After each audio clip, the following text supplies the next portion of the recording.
에베소서 2장 1절과 10절을 다하면서 제 마음속에 왔던 두 단어가 있었습니다. 하나는 하나님의 선물, 다른 하나는 하나님의 작품입니다. 어떻게 보면 하나님의 선물이라는 것은 위로부터 우리에게 주신 것이라 하면, 작품은 우리가 하나님께 드릴 선물이에요. 우리가 예수 그리스도의 보혈의 공로로 이제 새 사람이 되었다고 한다면 어떤 새 사람이 되어서 살 것인가 하는 것들은 우리가 하나님과 함께 성령님과 함께 만들어갈 책임이 우리들 모두에게 있습니다. 제가 미국에 유학 갔을 때 제가 늘, 우리는 그리스도인으로서 그렇게 알았잖아요.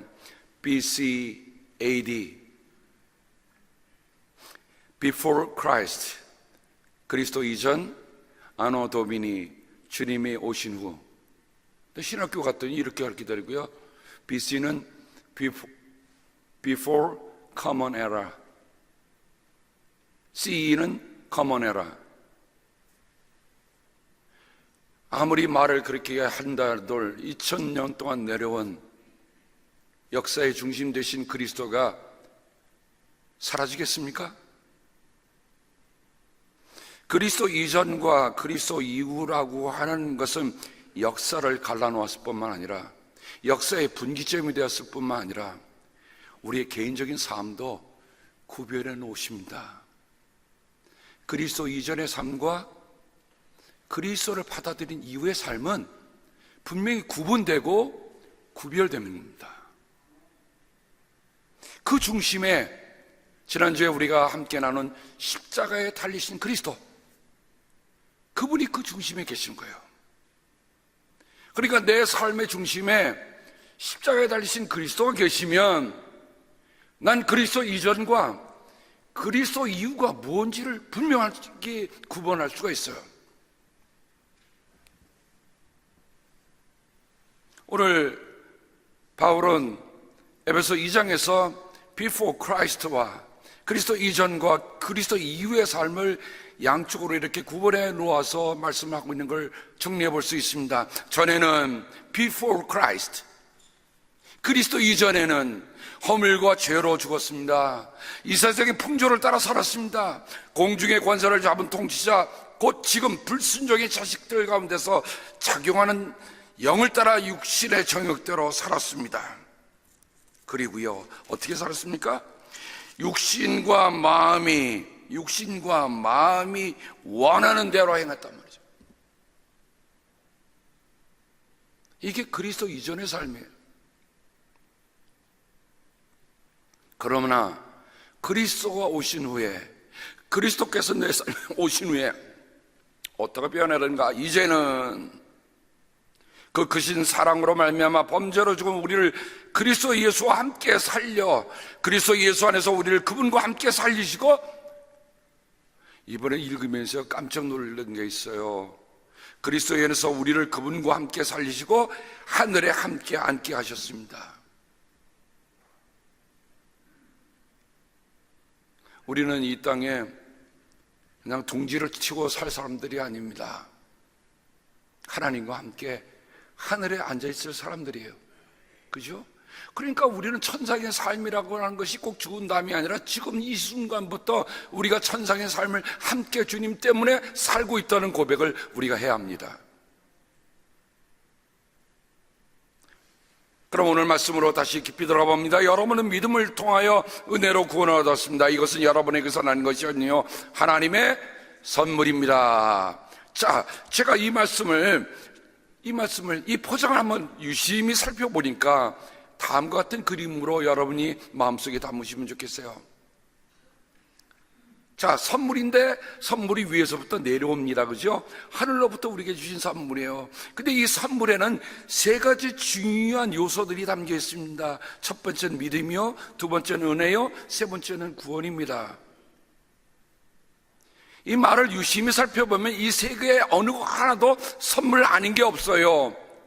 믿음도 하나님이 주신 선물이요, 하나님도 우리에게 주시는 선물이요, 구원도 하나님이 우리에게 주시는 선물입니다. 그러니 우리는 이렇게 소중한 것을 받고 사는 사람들입니다. 자, 여러분, 이 선물 어떻게 하시겠습니까? 언젠가 여러분에게 말씀드렸죠? 아주 멋있는 선물이 왔는데 평생 끌어보지도 않고 산다. 그럼 어떻게 됩니까? 그 선물 내 겁니까? 남의 겁니까?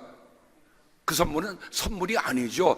선물은 주었을 때 풀러서 그것을 내 것으로 만들어야 될 것은 바로 풀러오는 사람의 얘기입니다. 그러니 믿음도 은혜도 구원도 한번 깊이 생각해 보세요. 여러분, 우리가 믿음을 가지려고 애를 쓰고 노력하지만 결국 그 믿음이 누구에게서 주시는 선물입니까? 하나님이 주신 선물이에요. 그러니 우리가 믿음이 크다, 믿음이 작다, 믿음이 약하다, 믿음이 강하다 그런 얘기할 필요가 없어요. 하나님은 각자의 삶의 사람에 따라서 그 사람의 능력에 따라서 그 사람의 그릇에 따라서 믿음도 크기가 다르다는 거예요. 그러니까 어떤 사람이 믿음이 크다 생각하면 여러분 그렇게 생각하시기 바랍니다. 저 사람은 그릇이 대박이 참 커. 내 믿음이 작으면 우리가 그렇게 고백합시다. 하나님, 내 그릇이 아직 조금밖에 돼 있지 않습니다. 은혜도 구원도 이렇게 하나님이 주신 선물이다. 여러분, 저 포장지로 잘 리본을 묶은 것처럼 보이죠? 바울은 이것을 우리가 그리스도 안에서 받는 하늘로부터 있는 선물이라는 선물로 이렇게 했습니다. 두 번째, 우리는 하나님의 작품입니다. 선한 일을 하게 하시려고 하나님께서 그리스도 예수 안에서 우리를 만드셨습니다. 하나님께서 이렇게 미리 준비하신 것을 우리가 선한 일을 하며 살아가게 하시려는 것입니다. 저는 또 한 번 그림을 그려봤습니다. 자, 작품인데 이 작품 내려오기도 하고 올라가기도 합니다. 그 말은 뭡니까? 작품이 내려올 때는 우리가 주는 선물입니다. 근데 그 작품이 잘 만들어져서 계시되는 건 하나님께 드리는 선물이에요. 여러분, 평생 받기만 하면서 인생을 끝나시겠습니까? 만약 우리의 자녀가 부모님 주는 것만 기다리고 맨날 받기만 하고 받기만 하다가 내가 인생 꼴딱 넘어갔다. 그런 부모의 삶을 우리가 성공했다고 얘기하겠습니까? 그런데 자녀를 키우는데 자녀들이 아빠, 엄마, 오늘은 아빠, 엄마의 결혼기념일이죠? 뭐 조그만 케이크라도 하나 사왔다. 값이 문제던가요?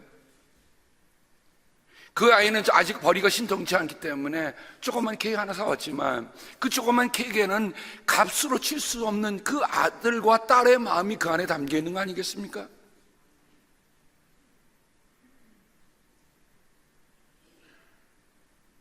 저는 아들이 하나밖에 없기 때문에 딸의 재미는 모릅니다. 근데 이 아이가 아빠 생일 때는 그냥 제가 생일을 초대를 해서 같이 먹습니다만 Father's Day면요, 세상에 카드는 이만한 거에다가 깨알같이 써요. 깨알같이. 카드 온리.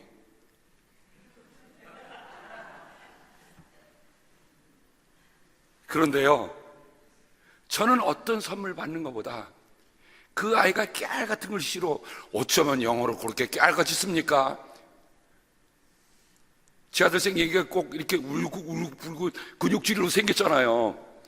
근데 쓰는 거 보면 어쩌면 정말 깨알같이 쓰는데 그걸 읽다 보면 말이요, 마음이 따뜻해져요. 아빠는 내가 어떤 일에도 나를 용납해 주시고 나를 받아주시고 나를 격려해 주시고 오늘에 있는 것 아빠 덕분입니다. 걔가 나를 위해서 무슨 자동차 키를 들고 온 것도 아닌데 자동차를 받은 것 그 이상으로 기쁜 거예요. 자, 그러면 하나님도 어떠시겠는가? 제가 매주일마다 봉헌할 때 감사 내용을 꼭 읽습니다. 읽는 거는요, 저도 그 따뜻한 마음을 저도 느끼고 싶어서 그래요. 또 우리가 함께 느끼고 싶어서 그래요. 하나님께 아뢰 때 그 감사의 마음이 어떻게 우리에게 같이 공유되는가, 공감되는 게가 있잖아요. 근데 오늘 여기 작품 속에서 세 가지 말이 함께 나와 있는 것을 보게 됩니다. 우리를 지으셨다, 창조하셨다, 크티조라는 말이 있고요. 그 다음에 선한 일을 행한다고 하는 아가소스가 있고요. 그 다음에 페리파테오, 행한다는 말이 있습니다. 그러니까 우리가 하나님의 작품이 될 때는 이 세 가지가 함께 꼭 있어야 돼요. 뭐냐? 나는 하나님이 지은 하나님의 작품이야. 내가 나를 모르는데 무엇을 내줄 수 있겠어요? 내가 어떤 사람인지를 모르는데 내가 무엇을 할 수 있겠습니까? 근데 지으셨는데 뭘 하도록 지으셨다고요? 아가소스, 선한 일이요. 선한 일이요. 착한 일이요. 하나님이 이거를 히브리어로 얘기하면 토부입니다. 그죠? 토부. 하나님의 선한 일, 하나님 좋으신 일. 아버지가 좋으니까 나도 좋지요.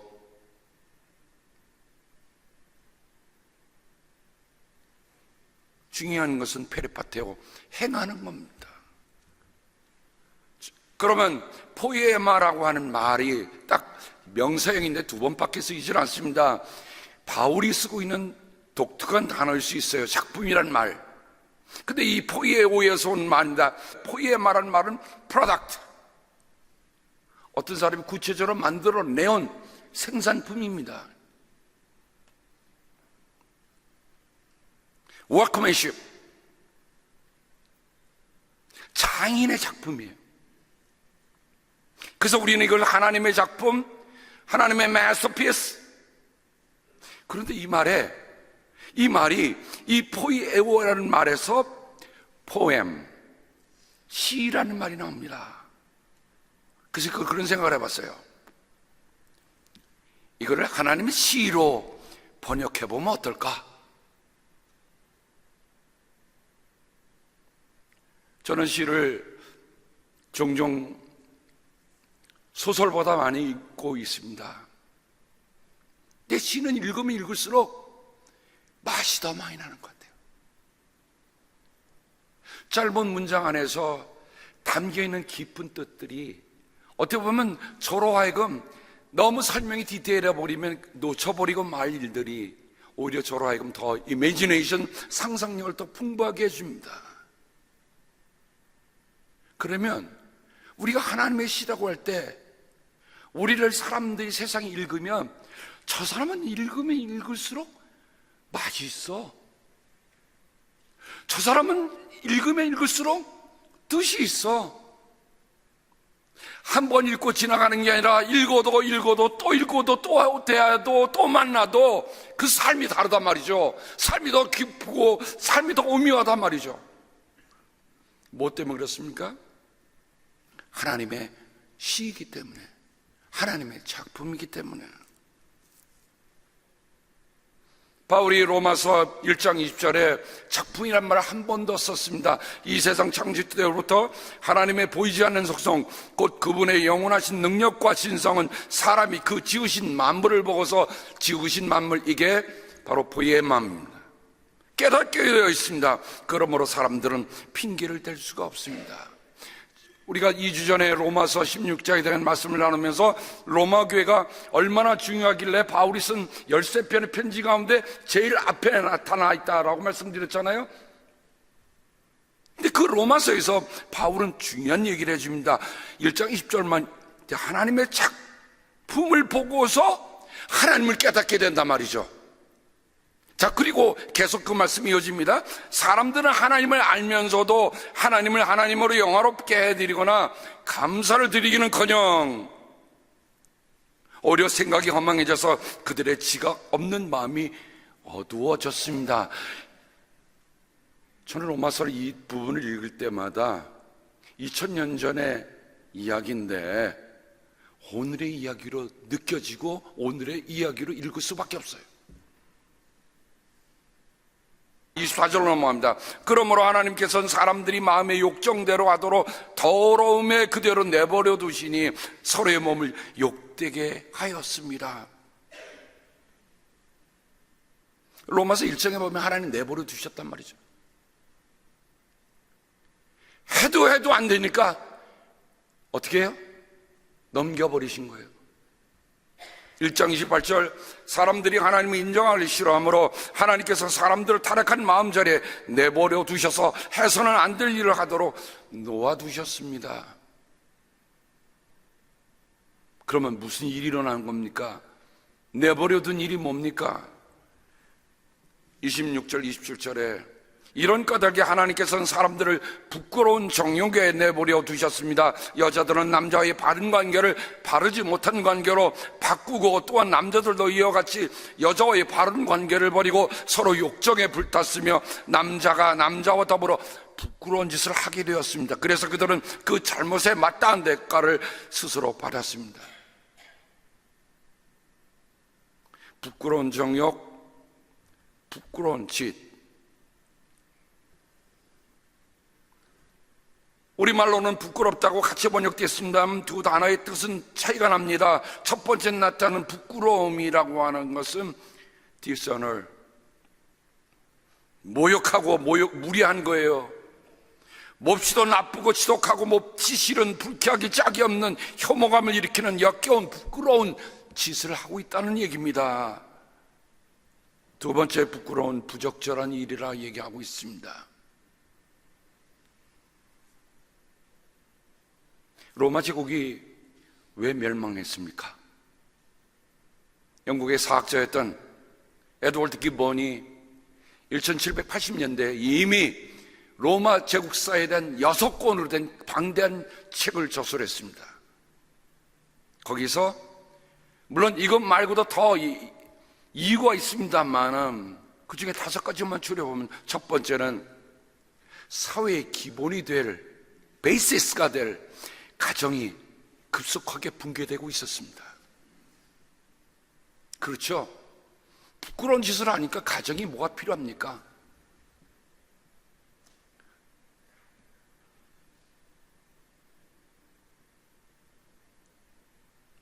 정말 가정을 소중히 여긴다면 부끄러운 짓을 할 수 있을까요? 두 번째는 higher tax, 치솟는 세금. 거기에 빵과 서커스에 공급을 썼다고 했습니다. 그 말은 이렇게 볼 수 있을 것 같아요. 빵이라는 게 뭐예요? 요즘 말하는 복지, 서커스, 유흥. 근데 세 번째가 참 무서운 얘기입니다. 쾌락에 미친 열풍. 제가 이걸 직역을 했어요. 쾌락에 미친 열풍이 로마 제국에 불고 있었어요. 사람이 쾌락을 맛보기 시작하면 맛보는 거로 끝나는 게 아니라 그게 산불을 지르는 것 같아요.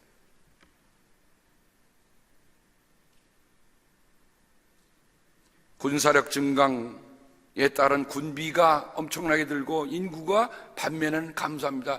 외적을 막는다고 군비를 막 올려놓는데요, 실제 안에서는 자식들이 점점 줄어가요. 다섯 번째, 이건 우리 그리스도교를 얘기하는 것도 될 수 있습니다. 종교의 부패. 종교가 모양만 종교입니다. 사람들의 마음을 건드리고 터치하는 게 아무것도 없어요. 사람들이 일으켜서 할 만 힘이 없어요.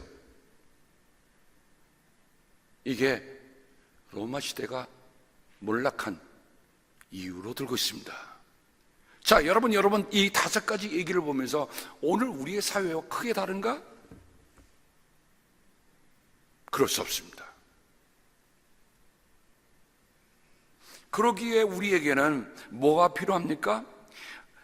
아까 크티조라는 말을 여러분 보셨습니다. 크티조라는 말은 create, 창조하다는 말입니다. 거기에는 뭐가 담겨 있는가 하면 하나님의 손길과 하나님의 의도가 담겨 있습니다. 작품은 아무렇게나 그리지 않죠. 시도 아무렇게나 쓰지 않죠. 저도 글 하나 쓰려면 어느 때는 밤을 패기도 하고 또 덮었다가 또 다시 읽기도 하고 다시 쓰기도 하고 몇 번의 결철을 거르는데, 하나님이 우리를 생각 없이 지으셨겠습니까? 자, 그러면 어떻게 그 바울이 쓰고 있는 바울의 에베소와 골로새에 보면 이 지음을 받는다고 하는 이 말이 의미 있게 쓰여지고 있는 것을 봅니다. 특별히 같은 서신 에베소 4장 22절에 보면, 여러분은 지난날의 생활 방식대로 허망한 욕정을 따라 살다가 썩어 없어질 그 옛사람을 벗어버리고 마음의 영을 새롭게 하여 하나님의 형상을 따라 참 의로움과 참 거룩함으로 지으심을 받은 새 사람을 입으십시오. 우리가 뭐로 지음받았습니까? 하나님의 형상을 따라 참 의로움과 참 거룩함. 바울이 왜 참이란 말을 써서 더 강조하고 있는가? 이제 사람들에게 의로움이라든가 거룩함이라는 건요, 유대의 오랜 관습에서는 말로 식상이 들었던 거예요.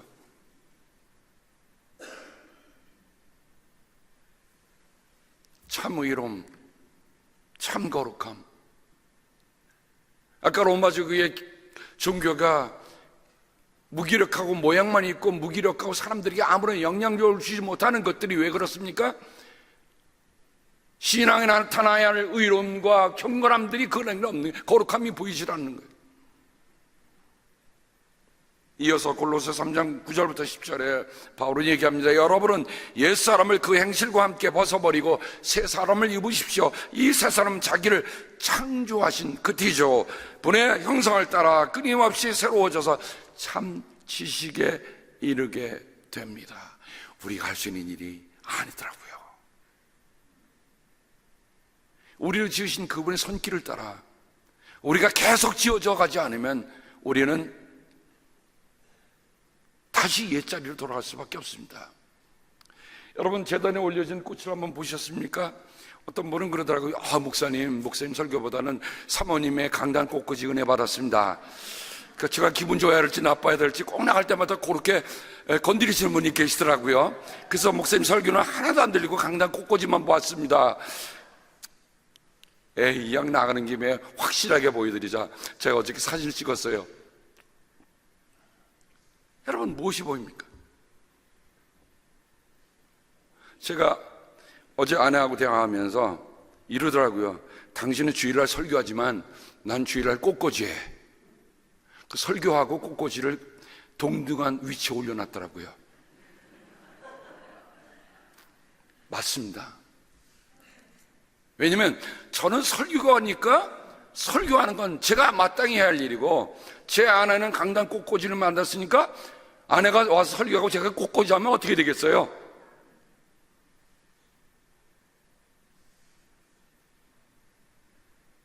근데 저 꽃꽂이를 보면서 저는 매주마다 보면서 나름대로는 감탄도 합니다. 왜냐면 어떤 때는요, 세상에 어둑어둑할 때까지 해서 무서워 집에 데려가다 자고 그러면 와보면 또 청소한다고 그랬잖아요. 근데 저는 제 아내가 꽃꽂이 할 땐 절대 받아하지 않습니다. 얼씬도 안 그래요. 왜냐면 뭐 하도록? 집중하도록. 그 말은 내가 설교 준비하면 당신도 얼씬거리지 마. 내가 뭘 준비하든 간에 당신은 나한테 아무 얘기도 하지 마. 그래서 토요일만큼은 우리는 separation. 서로 하는 일을 방해하지 말자. 하나님이 제 아내가 저 꽃꽂이 할 때도 그렇게 집중하고 몰두해서 하나의 작품을 만들어내는 것처럼 하나님이 우리를 만드신 작품을 창세기 2장 7절에 이렇게 얘기합니다. 주 하나님이 땅의 흙으로 사람을 지으시고 그의 코에 생명의 기운을 불어넣으시니 사람이 생명체가 되었다. 여러분, 이 말씀을 대하면 어떤 마음이 듭니까? 왜 창세기에 사람이 어떻게 시작되었을까를 이렇게 표현하고 있을까? 이집트 시에나도 보면 신이 진흙으로 사람을 만드는 장면이 나옵니다. 저희도 이집트 신화도 다 공부했거든요. 고대 근동지방에 있을 얘기인데, 근데 특히 다른 게 있어요. 뭐가 다릅니까? 하나님이 사람을 지으셨다. 워크맨십. 그의 코에 생명의 기운을 불어넣으셨다. 이게 다른 거예요.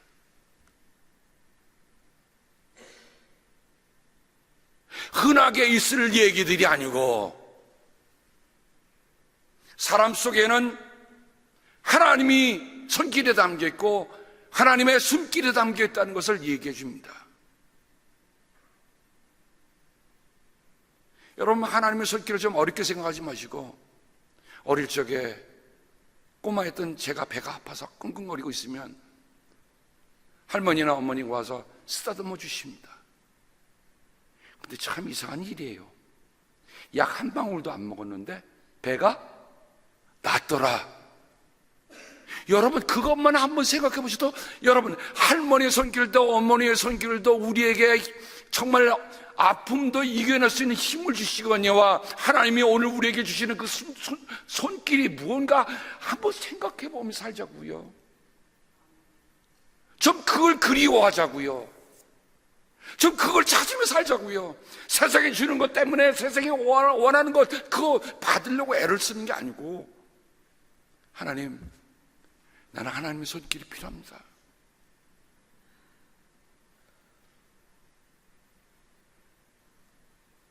터치.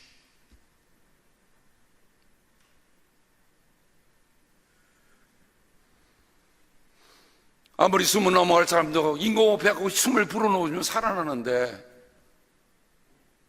하나님이 오늘 우리에게 불어넣으시는 생명의 숨길, 하나님, 내가 하나님의 숨으로 오늘 살아갑니다.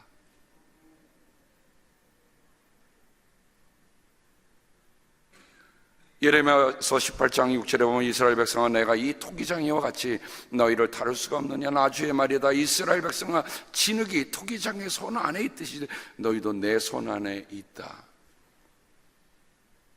그 티조, 하나님의 창조의 손길 속에 지으셨다고 하는 말에는 우리가 하나님의 손에 있다고 하는 고백이 담겨 있어야 하는 겁니다. 어제 제가 WCA 모임이 있어서 갔습니다. 웨슬리 커버넌트 어소시에이션이라는 미팅인데요,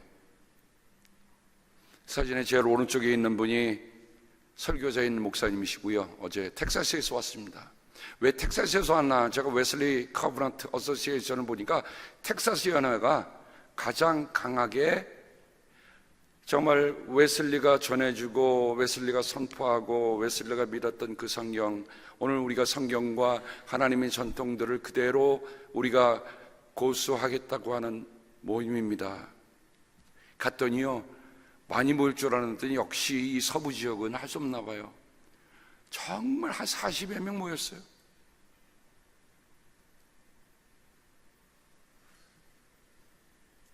이분들은 다 처음 만나는 분들이에요. 그분들도 저 그러더라고요. 나도 너를 처음 본다. 그래요. 전에는 우리가 몰라서 지냈죠. 근데 제가 그분들 오시는 분들을 보면서 듣고만 올려다가 마지막에 일어나서 얘기했습니다.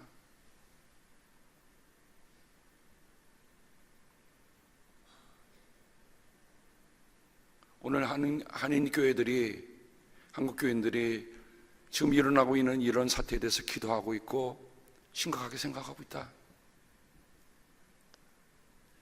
우리는 작지만 결코 작은 사람들이 아닙니다. 하나님이 시대에 남은 자를 통해서, 크리에이티브 마이너리를 통해서 역사하셨다는 얘기를 했습니다.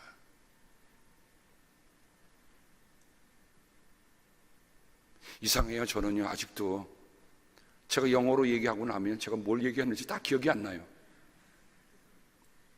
그 말은 성령께서 저에게 그 시간에 말하도록 미시는 걸 제가 느껴요.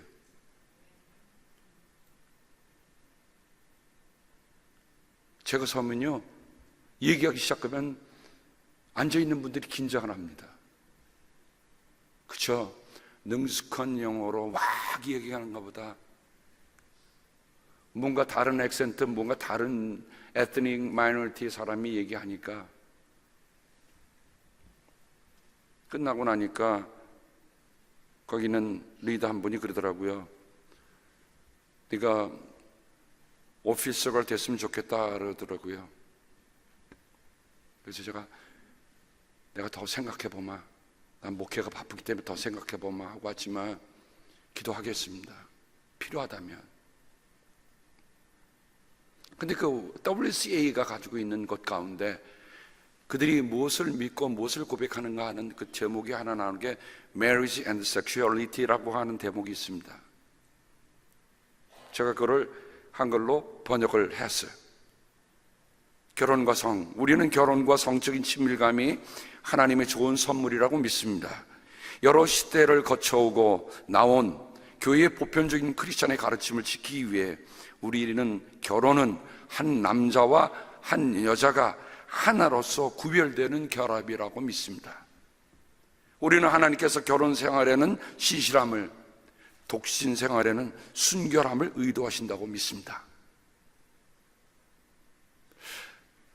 자고 하나하나 읽어보면서 야, 요즘 이런 말 쓰는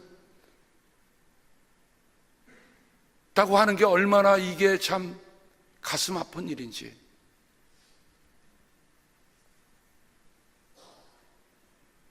오늘 말씀을 제가 정리해 보면서 제가 존경하는 대목사님이 한 분이 책을 썼는데 그 중에 체로키 인디안 추장이 자기 손주와 함께하는 이야기를 제가 일러스트레이션을 해봤습니다. 할아버지가 손주에게 이렇게 얘기합니다. 우리 마음속엔 2마리 늑대가 살고 있단다. 자, 그 늑대를 보세요. 하나는 약간 우리 집 진돗개처럼 좀 온순해 보이고 하나는 좀 성깔 있게 보이죠.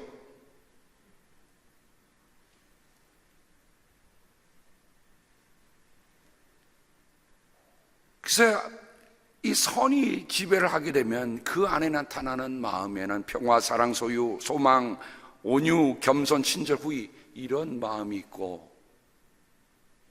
다쪽에는 악이 지배하면 분노, 시기, 슬픔, 후회, 탐욕, 오만, 자기연면, 죄책감, 억울함, 열등감, 거짓말, 헛된 자존심, 우월감, 끝내는 자기 이기가 작동한단다. 그래서 마음이 두 개가 두 안에서 2마리 늑대가, 하나는 선이라는 늑대가, 하나는 악이라는 늑대가 서로 우당왕왕왕 서로 다투고 싸우는 거예요. 할아버지가 얘기합니다. 이 같은 싸움이 내 속에도 일어나고 있지.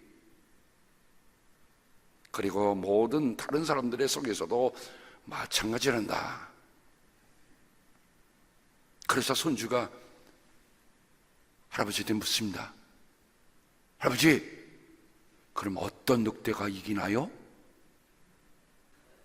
근데 저는 그 다음에 답을 보면서 저 마음속에 많이 공감했습니다. 여러분, 선과 악이라는 게 뭐 저 밖에서부터 오고 막 이렇게 오던가요? 아니면 내 안에는 2마리 늑대가 있어요.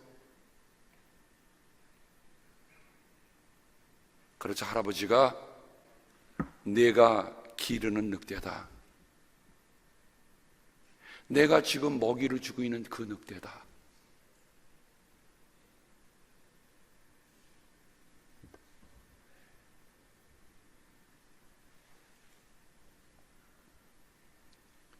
나는 오늘 내 안에 무엇을 기르고 있습니까? 지금 한국이나 뭐 미국도 잠깐만 미투라고 하는 것 때문에 사회가 벌컥 뒤집어지고 말이죠. 아주 소란스러워지는데 무엇 때문에 미투가 일어납니까? 남이 키운 거던가요? 남이 먹이를 줘서 그렇게 늑대가 컸던가요?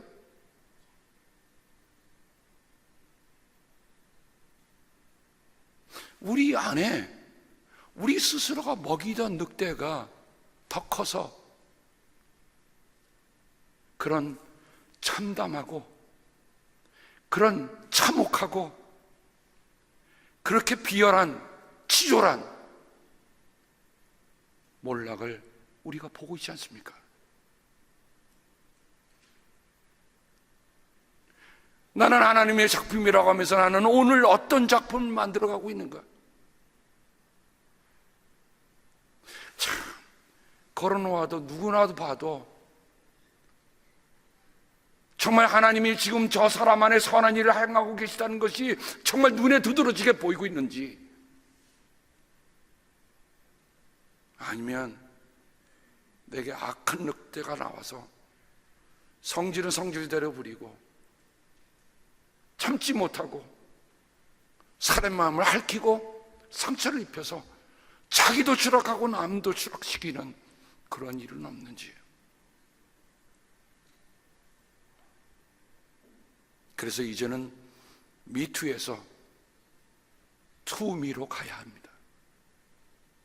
남이 문제가 아니라 내 안에 두 마리 늑대가 있습니다. 내 안에 이전과 이후의 사람이 있는데, 내 안에 BC와 AD가 있는데, 주의 모습으로 살아가야 되는데 주의 모습은 잘 보이지 않고 자꾸만 be for Christ, 예전의 모습으로 그대로 나온다고 한다면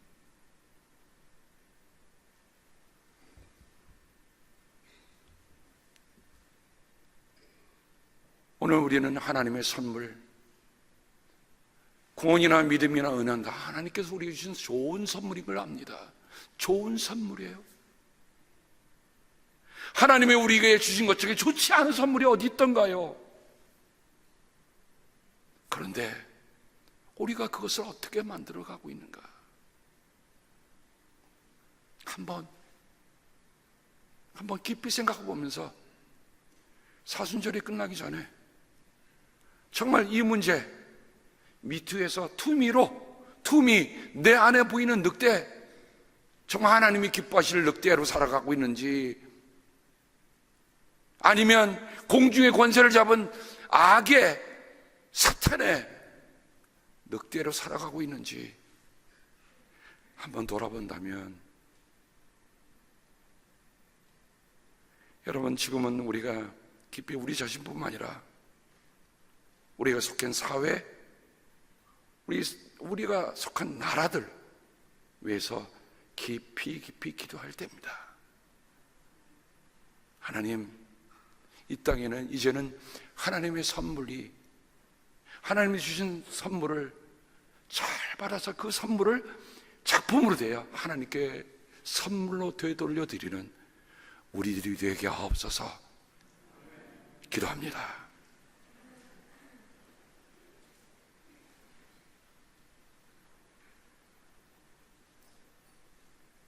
하나님,